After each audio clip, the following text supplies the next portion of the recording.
Good morning. Ooh. Wow.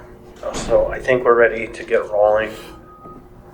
We have, today is Wednesday, October 25th, 2023. It's 12:02 p.m. This is a meeting of the Assembly Ethics and Elections Committee. I'd like to call the meeting to order. We'll just go around to introductions. Mr. Hurt. Matthew Hurt, Legislative Counsel. Bill Falsey, outside counsel for the Assembly. Karen Bronga, Assembly. Christopher Constant. Kevin Cross. Jamie Hines, Municipal Clerk. We also have Liz Edwards in the back, and Dean Gates has just arrived, and then a couple from the administration in the audience. So on the agenda today, we have any new business? At this point, I don't see or hear any new business. I probably will say under this section that as part of the elections review that we have been doing in an ongoing manner to understand what happened and how we ensure matters relating to our elections are protected going forward, we have conducted, I believe, as many interviews as we intend to do through the subpoena process and work sessions. Mr. Falsey is in the process of drafting a report. The report will be presented at some time in the future, pretty soon, with recommendations and findings. And so in that new business section, probably in November, we'll see a couple of items plus a timeline toward the conclusion of the pre-election processes that get us to next year and the January election process that kicks off at the first meeting. So that's just a preamble to the new business section for the meetings coming up. But for now, I think we just have one item on the agenda. It's unfinished business, election code updates. And yesterday, the clerk said to me, I sure hope Matthew shows up. And so point being, maybe Matthew is going to lead a conversation with us. But first, we'll start with the clerk on the election codes updates. Thank you. I am going to present what staff has already prepared, which doesn't include anything that the Assembly's inquiry process has looked to. And Matthew is going to present maybe some concepts about what the Assembly might be looking at for based on the inquiry stuff. So I will dive in on the draft ordinance, which should be in front of you. We are adding a definition of voter registration file. Voter registration file is discussed twice in Title 28, and so we decided to add a definition of voter registration file so that everyone knows what that means. That is in section 2810.040.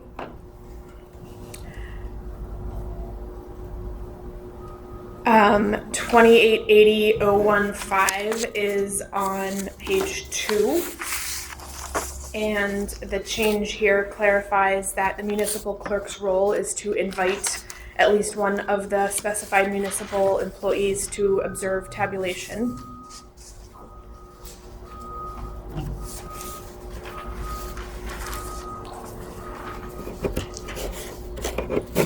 In sections 2880.050 and 2890.025, which are sections 3 and 4 on pages 2 and 3, both of those are simply cross-reference corrections, citation reference corrections.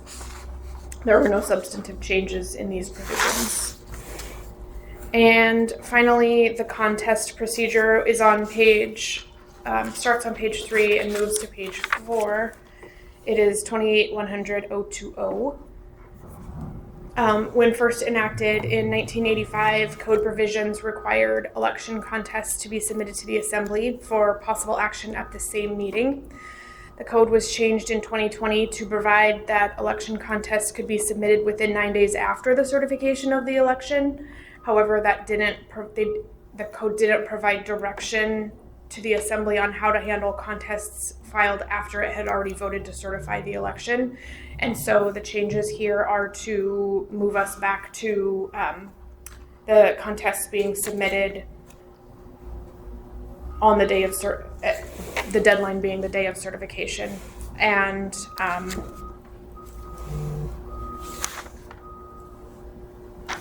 we have also added a requirement to include specific details so that the assembly has evidence to determine if an investigation is merited or if next steps are merited.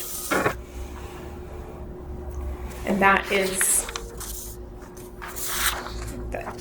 what staff has been working on prior to or separately from the inquiry, and I'm happy to answer any questions that you might have about that.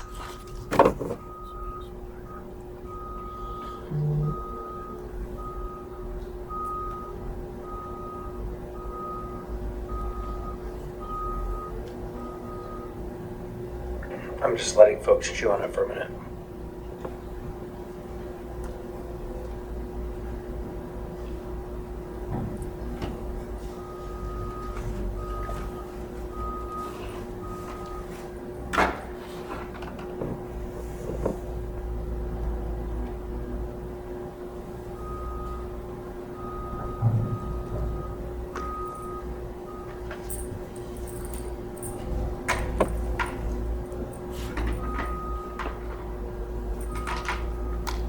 Mr. Cross. Page 3, section 5, paragraph A, notice of contest of election shall be, it looks like we removed it within 9 days and then specified to correct it after election commission has adopted a report of the result of election, not later than noon of the first day of the meeting for which the assembly has issued a public notice. It sounds to me like that's extending, it's giving a larger window of time rather than being specific 9 days. I mean, how does that, I'm just seeing how that works in practicality. It'd work better if I had a little calendar in front of me so I can see how that Sure. functions. But I would think that the public would want to make sure we're not reducing the time, that we're staying close to what's already in code, or we're giving them or we're expanding that opportunity. Thank you. So the change is that it said within 9 days after the certification of the election, the contest could be submitted, but didn't provide any direction on how to handle a contested election after the election had already been certified. And so it's no longer going to be within 9 days after, it needs to be submitted by the date of certification. And so it can be submitted, election day is the first Tuesday in April, and it needs to be submitted by the fourth week in April. So there's still, it is reducing the time because you can't go beyond certification now, but there is still 5 weeks between the election day. We've been processing for a week or two before election day, and so there's still about 5 weeks of us processing for there to be witness of problems that they might want to contest the election with. So to be brought forth to the assembly by the date of certification. One thing you mentioned to me, Jamie, is what the standard is in the state. Can you describe what other jurisdictions do on the question of certification contests? Sure. All other jurisdictions in Alaska that I looked at that provide for a contest process. There are a few jurisdictions that don't have a contest process at all. They just have it go straight to the court system. All of them, the contest is due to the governing body by date of certification. So we were outside of what is normal everywhere else by allowing it to be after the date of certification. So then you just noted that there is still an additional process, and the process is going to the Superior Court. So nothing here abrogates a person's right to go to the Superior Court with a complaint. Correct.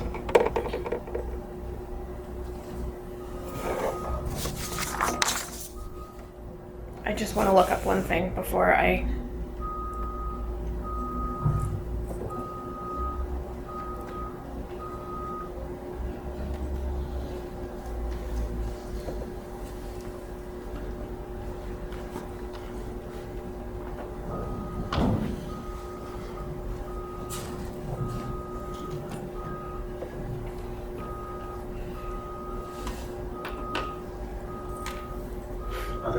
questions or thoughts?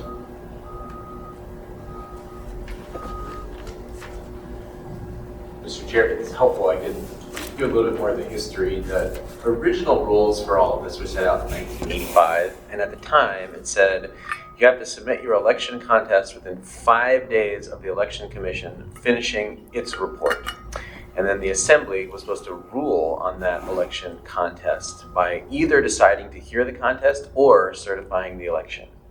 That got tweaked a little bit in 2004, but not particularly substantively. But then the change was made in 2020, which was explained in the supporting documents as saying we're moving away from there's a time to submit your contest after the Election Commission finishes and before the Assembly votes to certify, but instead to say you have up to 9 days after certification of the election. And the document said that was sort of a more visible thing for people to notice that had happened. But the consequence was what happened this year, which is the Assembly ended up getting an election contest after it had already certified the election, and it really, candidly, was just not clear what in the world the Assembly was supposed to do with that. I mean, we had a sort of clean path this year because the Assembly voted not to hear the contest, but if you had voted to hear the contest and found it to be meritorious, to have merit, uncertifying the election is not a trivial matter. And so we're in this weird 3-year period where for the first and only time we have had a rule that says you can submit an election contest after certification of the election, which, as the clerk mentioned, is outside of the norm for the way everybody else does it. And this puts us back into just get us your challenge before the Assembly acts. So it used to be 5 days after the commission rules. Now it's up to noon on the day when you said you're going to take up a certification question, which I think is about the most realistic maximum time that you can give someone to get a contest to you where it would really be meaningful. So what he's saying is this Assembly, not you, but the previous one made a mistake. We do that every given Tuesday. So it's inevitable, at least 2 times a month. I have one more Go thing ahead. to add regarding the court's process. 28-300-010 provides that a person cannot appeal or seek judicial review of an election unless, and there's 3 qualifiers, they're qualified to vote, has exhausted the administrative remedies before the Assembly, and then it has to be commenced within 10 days after the Assembly has finally certified the election results applicable to the appeal in the action in Superior Court. So the contest is necessary for them to go through to the court system in our rules.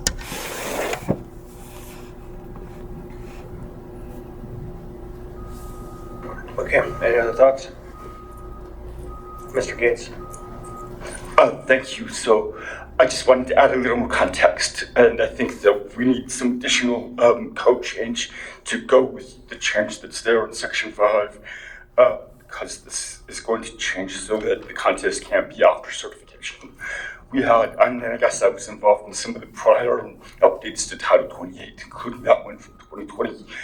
We have in 288540 certification of the election, subsection C is states that the certification shall be subject to the outcome of any recount and any election contest under Chapter 28-100, which is being amended in Section 5.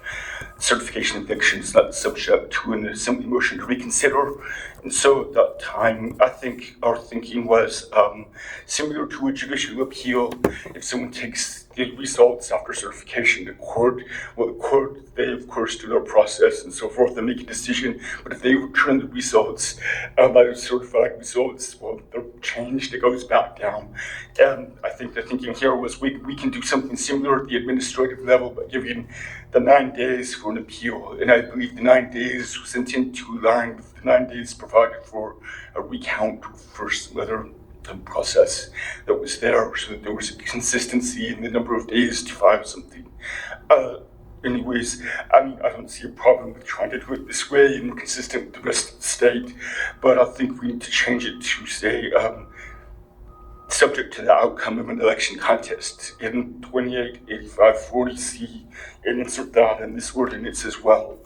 I think though that was a good point. We don't all know exactly how that would work out if there was certification and the contest decided afterwards. And what does that mean? Because you've already seeded new members, and if one of their races was changed by the contest, but the assembly gets seated, one of those is the person who was in race that was contested. It really is a confusing mess in some way to process. So, I mean, it makes no sense to require the contest to be completed and decided for certification, and then the judicial appeal process follow. And that's what this ordinance does. Yeah, maybe we didn't think through all the details of the 2020 change, but I think we need to include that section to not say subject to the contest. It's just certification subject to a judicial appeal. Yeah, it's an interesting thing that you bring up, Mr. Gates, that a contest after the certification could remove a member who was sworn in, and then the previous member would be out, I guess, because they no longer were in office. And it would be very difficult to manage through that process. What's also interesting to that is that it wouldn't have the same effect on a mayoral election, only an assembly election, because of the transition time built into the code for transition in the office of the mayor. And so, just a wrinkle, not that that changes the outcome of the conversation, but it couldn't happen in a mayoral race. So, did you get, I think, what you need for the potential amendment that will need to go? Yes, and part of the process for this moving forward is that we do have a conversation with Dean for fine tuning. And a visit with the election commission? That's next. Right, so it's not happening in a vacuum. Any other comments, thoughts? Nope, okay, so far, that's it. Okay, Ms. Hines. But next part. Audience participation? No, I think you had suggested maybe a conversation. Well, his eyes got really big when I said that, and so. That was with the coffee. Then I was worried. Thank you, Mr. Chair.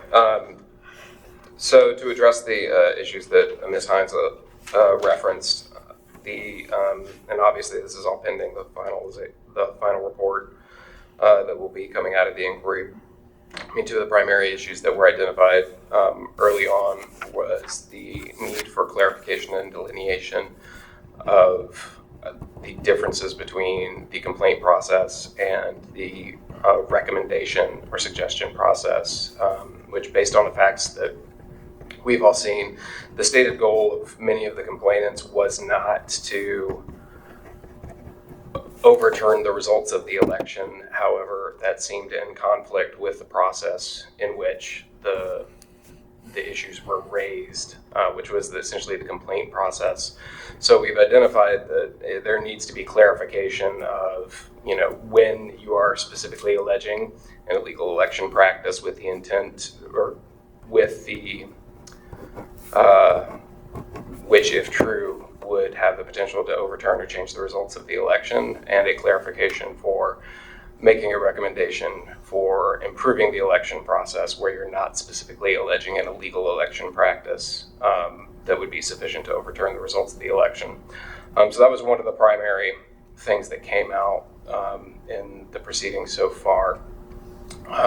The other thing is looking towards prevention of partisan or political activity, or the diversion of municipal resources towards partisan or political activity. A lot of that's already captured in the ethics code. However, there may be areas of the Anchorage Municipal Code outside of ethics provisions where there can be changes made that would make it a little clearer, a little more enforceable. So thus far, those are the two primary things that we've seen come out of this, and pending your questions. That's all I have really at this point. I can be more specific, or we can. I'll just add that we'll be meeting later this week to kind of establish the timeline for introduction of items to achieve final action before the first meeting in January, which is going to be a pretty tight timeline on some things. So, but I want to make sure we are coordinated on those efforts and timelines. And one, it could be another amendment relating to Title 28, or it could be within this document, just held and changed depending on the proposals coming out by amendment. And then there are conversations about certain changes to Section 8, which is the criminal code. And but those aren't yet refined enough, but it would be matching the state law under these sections that are there so that the municipality could act instead of having to defer to the state should a set of conditions exist that lead to the conclusion that something that was illegal had in fact happened. And so I think there will also be updates to the election manual as a separate project. So those are the moving pieces in this conversation as we get towards the end of the year.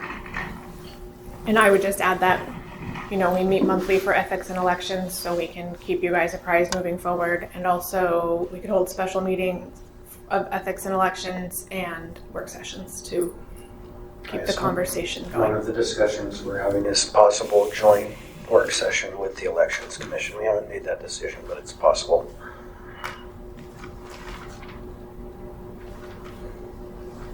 Okay, anything else? I think that with that, then I will pivot to audience participation. Anyone from the audience wish to be heard? You're just in time, Randy. You're just in time.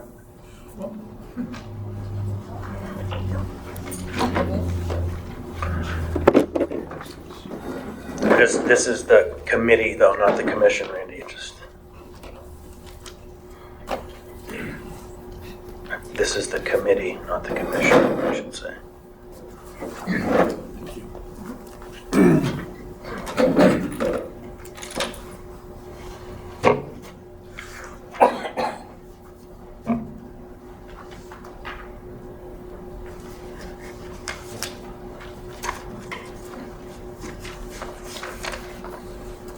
All right, go ahead. Thank you. I Would appreciate you pull that mic in front of you right there? Thanks. Is that adequate? Good. I would like to thank the group today for giving me the opportunity to make a brief presentation on my long involvement in election processes here in this municipality. I believe that we started out to have a by-mail process, and what I wanted to do was have as good a by-mail process as we could possibly have. That involves establishing election integrity. That involves making sure that we don't mail ballots that we have no idea where they're going. Cost is a secondary factor. The primary factor in elections is making sure that people get a right to vote who should be voting. And if we have 235,000 citizens, that doesn't mean we should be mailing on the voter roll. That doesn't mean that we should be mailing 235,000 ballots, because as I'll go through and show here, there's tens of thousands of people that we have no idea where they are anymore. And because there's something called federal election law, I can't go remove people from the voter roll. And Christopher couldn't go remove people from the voter roll because we'd probably err on a specific side. So it's got to be a fair process. It's got to be a proper process. I just have to object. I'm sorry. That's I was okay. trying to be cute. No, it's okay. It was funny, but I don't think that's true for either you or me. Okay. No, but it's not intended to be. The key detail. The State Division of Elections is required to maintain the voter roll. The city, any city in Alaska, uses that voter roll. So as we work through this, the state removes folks from the voter file. But they have to have a number of criteria met, including the person has not voted for 4 years, and we have confirmation that they don't want to continue voting. That means a voter card has to be returned. And if you live in a home that receives the card for the prior voter and you throw it in the trash, you are part of our voter roll maintenance problem. Because we can't remove, the Division of Elections can't remove the person from the voter file, which means that the muni cannot technically prevent from mailing to them. So we've created this process, the list maintenance process, which is detailed in this handout. At one time, we had 46,000 people on list maintenance. That is, missing in action, should not receive a ballot, but we could not remove them based on the details of state and federal law. The primary criteria being federal law. We're down now to 22,000 strays in list maintenance, and nearly 10,000 of them live in the municipality. So that's the first 10,000 that should not be getting a ballot. Secondly, there are people who we can't mail to because their mail comes back. It's undeliverable. The muni mails to them and gets mail back, so we know it's undeliverable. The Division of Elections mails to them and it comes back. At this time, the city, or the muni, has 26,000 undeliverable registered voters. When we worked on establishing the rules for what we were doing in terms of our by-mail election process, and I was on the committee from day one. Randy, I'm going to interrupt you briefly. Your time has expired. However, we're half an hour early. If there's no objection, there's no one else here, you'll probably finish this conversation a little more freely. Okay, there's no objection, so go ahead, Randy. Thank you. Thanks for the additional time. The key detail here is 26,000 voters have moved on. We don't have a way to get a ballot to them.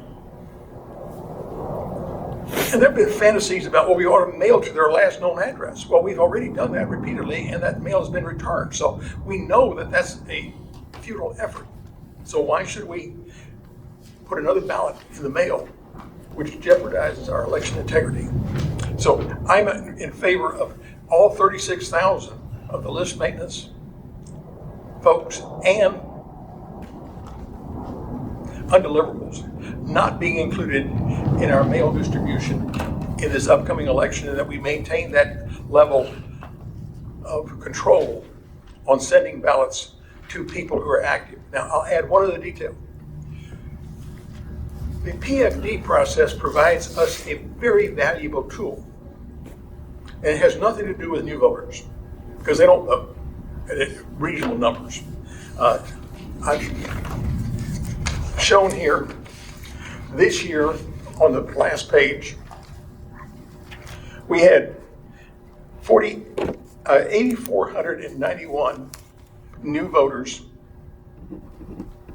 and a grand total of 1,400 of those voted. That is miserable voter turnout.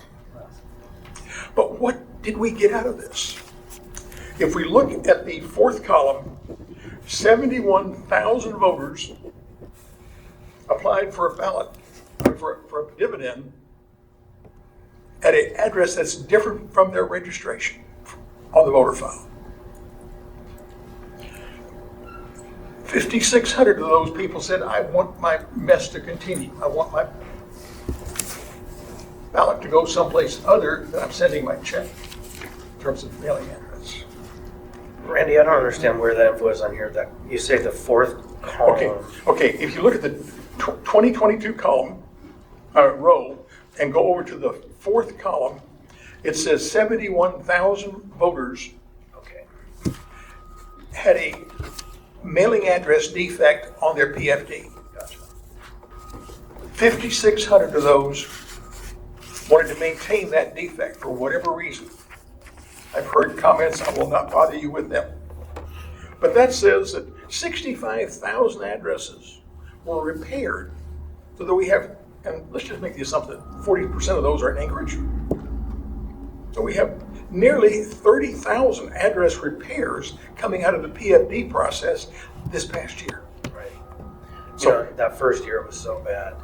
Because the first year that they implemented the PFD voter registration was so bad because it mandatorily re-registered you in the district where your PFD was. And so I had a number of friends who lived in my district but had a bank account in the valley, and all of a sudden they couldn't vote in the neighborhood Well, they were in. you now have the privilege to opt out. Right, so it was fixed. That was a pretty shocking thing to see. And so that, I agree, the value is less in how many people were registered and more in the accuracy of the information being updated on an annual basis. Yeah, the reason Generally, I wanted, I couldn't care less about the PFD registration. I wanted the address corrections. I agree. That was my interest day one when I heard about this, because Alaskans, the last thing you remember when you're moving is to update your mailing address with the Division of Elections, which also means you'd be updating your residential address, which is, the chair points out, changes where you are physically registered to vote, who you can vote for. So all this process of policing your registration data is very helpful to the state. Now, if we could get the people who are the new voters to vote, that'd be nice, but that's for another day. Mr. Cross. Yeah, you bring up an excellent point. So this is something I've always, how do you improve that system? Because, yeah, we have miserable voter turnout, and then you have these inconsistencies with addresses or ballots that are not going to the correct place. And so how do we align that better off? Or what is a more efficient way to align that with the PDF? Because it seems like people with, when it comes to money, much more astute with how they provide their information. They're a little more astute. Yes, they're a little more astute. And the other side of that is, you know, with the My Alaska and the portal and all that information they put in there, making sure that it's streamlined. It would also be nice if you can see your voting record on that, and so the individual voting record for individuals on there, so they can verify that their ballot was in fact properly counted. I don't know, you know, I don't know how that works for people that are curious. Did I even receive one, or someone who hasn't voted? Then you can, you know, even if there's a I don't know. Not a contest on a vote, but if there's any question about an individual's ballot, they feel as if, you know, was my ballot properly counted, they could check within their My Alaska portal. I don't know how you, but it's just, I actually think that could probably be done. Could you turn your mic on? There's a little gray button there. There you go. I think that could actually be done. The Division of Elections has that data, and they flowed information in and out of that portal. They use that portal now for their online registration update. So putting a little more data available in My Alaska, I would believe would be not a big deal. and then, I think it wouldn't work in real time in an election. I think not in real time, but I mean, eventually the record be updated Right. maybe after the Okay. certification. Not in real time, but in a historical sense. I had a lady approach me years ago who wanted to run for the assembly. And I said, my first thought was, you haven't voted in 10 years, you really want to run? And she said, oh, I vote all the time. I said, let's go review the data. She had a slight memory problem, but people, if they had more constructive access to their voting record, it would also enhance the likelihood of people believing that our system actually works. And then just to follow up on that, when you say there's 26,000 lost ballots, or I think it's 26,000. That we don't mail, so they're not lost. That we don't mail. You know, at some point, you also got to ask yourself, you say it's important that, you know, the cost is less of an issue and it's more of making sure it's effective, is how much effort do you put into chasing down people who just simply aren't engaged in the process? And that is the sad truth, is that there's a lot of people who are happily ignorant about what's taking place. And I don't know how much effort and money we can put towards trying to drag somebody to show up to something that they willfully just aren't participating in. Okay, So, no. Ms. Hines, I wasn't going to go into this, but the election data is compromised adversely by the PFD activity.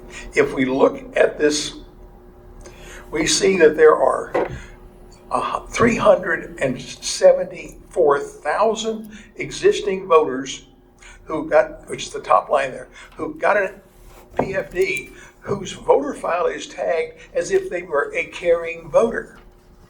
We haven't had 375,000 people vote in an election in this state ever.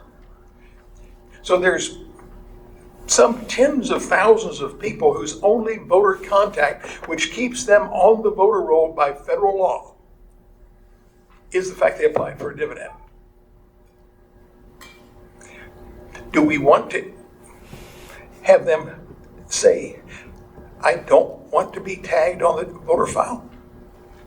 Because our voter registration numbers are huge, our turnout numbers are tortured. Our last statewide general election was a 44% turnout. And that is pathetic. Our gubernatorial elections had been right at 50.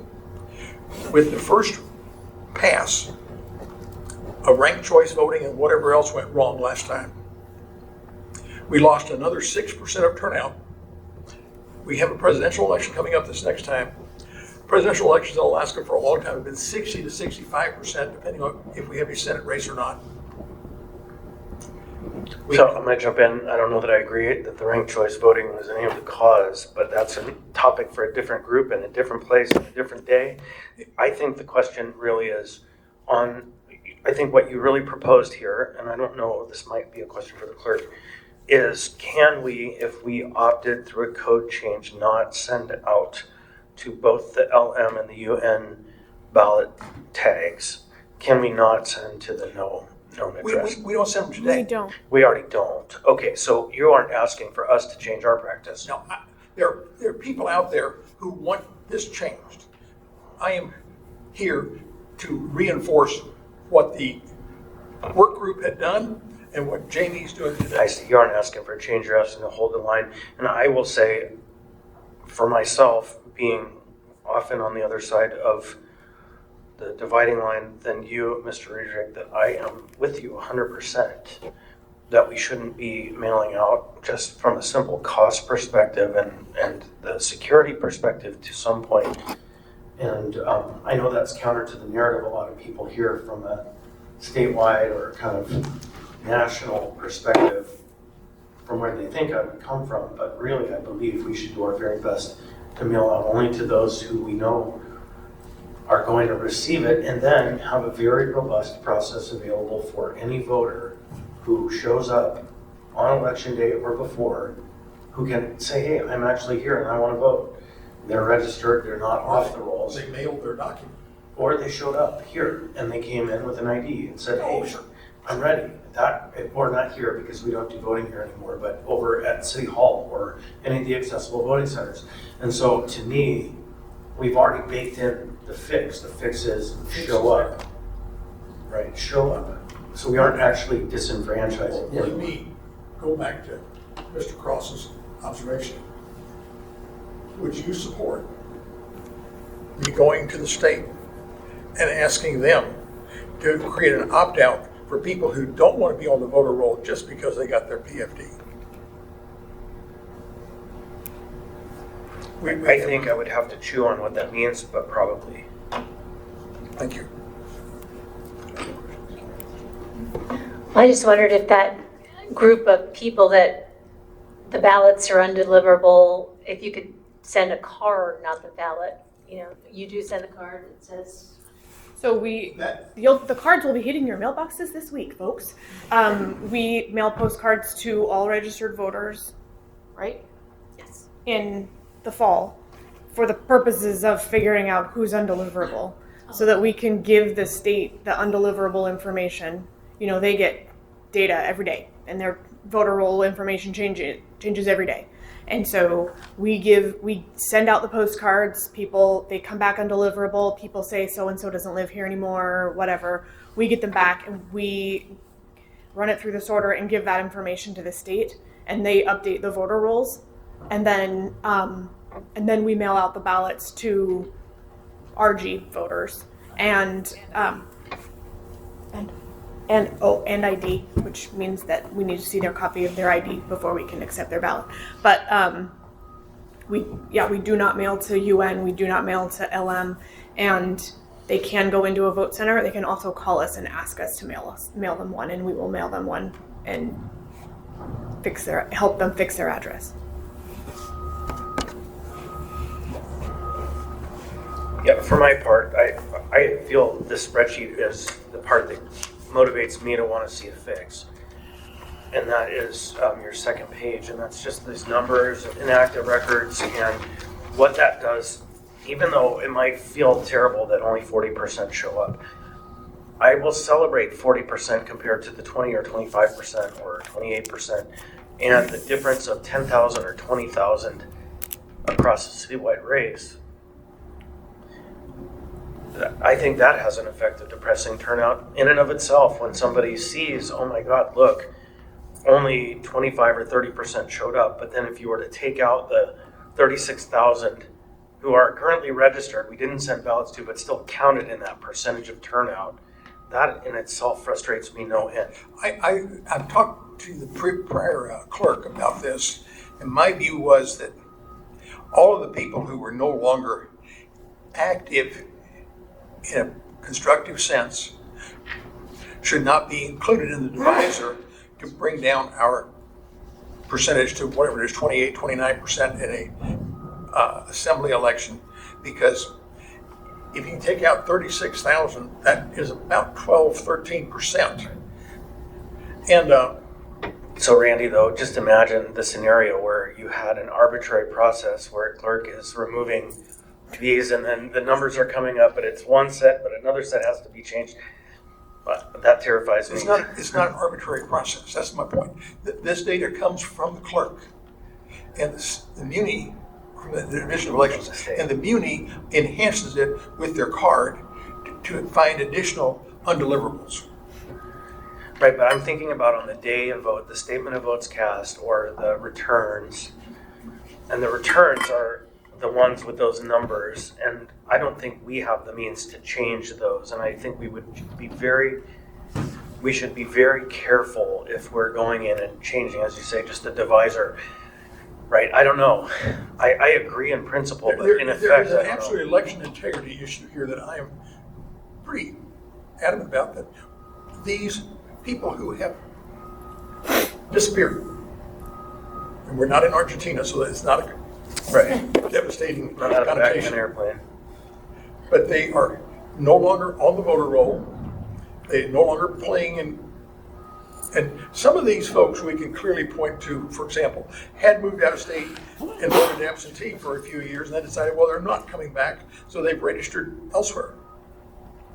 And I have spent a lot of time chasing absentee issues. A few years ago, we looked through over 500 absentees in a state race to see how many of those people were also registered and voting in another state. Okay, so I'm going to jump in here and None. say we probably should adjourn, get our business done, let folks get on with their work. But you say if I have questions, please call. There is one question that is not answered here in writing, and that is, what is your recommendation?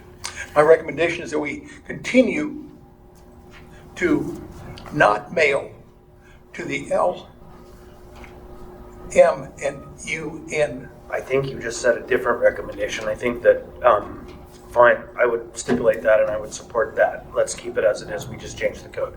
But there's another recommendation. I would prefer it in writing. Okay, I will send it to you Yeah. on The divisor question. the divisor question and the opt-out question. Yeah.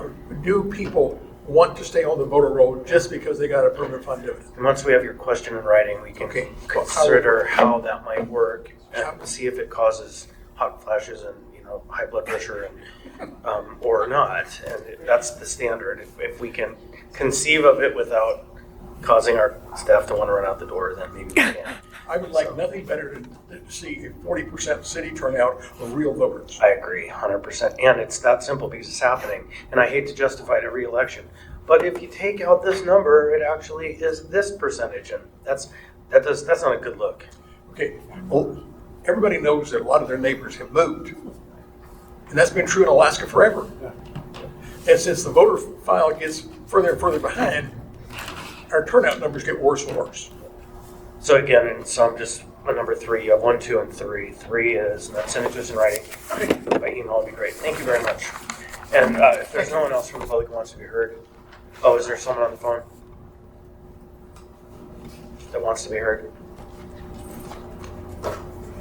I'm not hearing anyone.